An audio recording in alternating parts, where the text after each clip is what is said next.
Between the towering mountains of Central Asia lies one of the most dangerous borders in modern history. A border that was never meant to divide nations. Yet it changed the destiny of millions. This is the story of two countries, Afghanistan and Pakistan.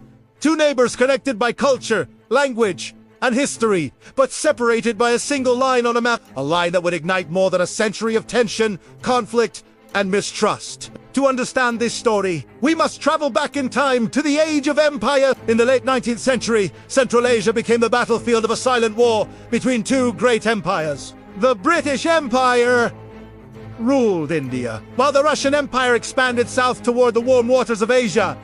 This geopolitical struggle became known as the Great Game. Afghanistan stood directly between these rival powers, a rugged land of tribes, mountains, and fierce independence. To protect its colonial empire in India, Britain needed a buffer zone, and so they decided to draw a line. In 1893, British diplomat Mortimer Durand traveled to Kabul. His mission was clear: negotiate a border between British India and Afghanistan. He met the powerful Afghan ruler, Abdur Rahman Khan. After weeks of negotiation, the two sides signed an agreement. The result was a border stretching more than 2,600 kilometers across mountains, deserts, and tribal lands. This border became known as the Durand Line. But this line ignored one crucial reality. It divided the Pashtun tribes, ancient communities that had lived across these mountains for centuries. Families were separated, villages were divided, a border had been drawn.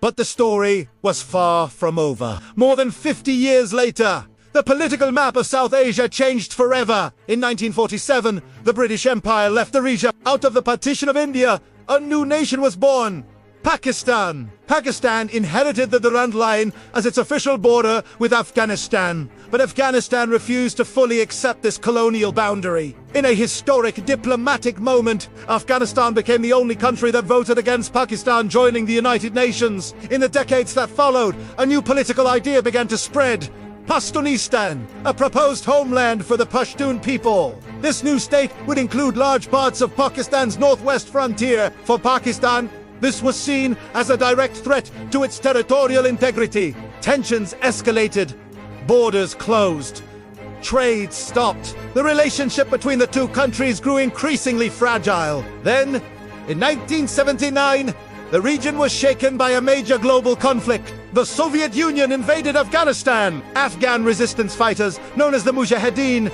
launched a guerrilla war against Soviet forces. Pakistan became the main base for these fighters. Millions of Afghan refugees fled across the border into Pakistan. The war lasted nearly 10 years and left deep scars across the region. After the Soviets withdrew, Afghanistan descended into civil war. Rival factions fought for control of the country. From this chaos emerged a powerful new movement: the Taliban. Promising order and stability, they captured Kabul in 1996 and declared the Islamic Emirate of Afghanistan. In 2001, the world witnessed the devastating September 11th attacks in the United States. The United States accused Al-Qaeda leader Osama bin Laden of planning the attacks from Afghanistan. Soon after, the United States launched a military invasion of Afghanistan. Pakistan became a key ally in the global war on terror. Despite years of war, the border dispute remained unresolved. Pakistan began building a massive fence along the Durand Line.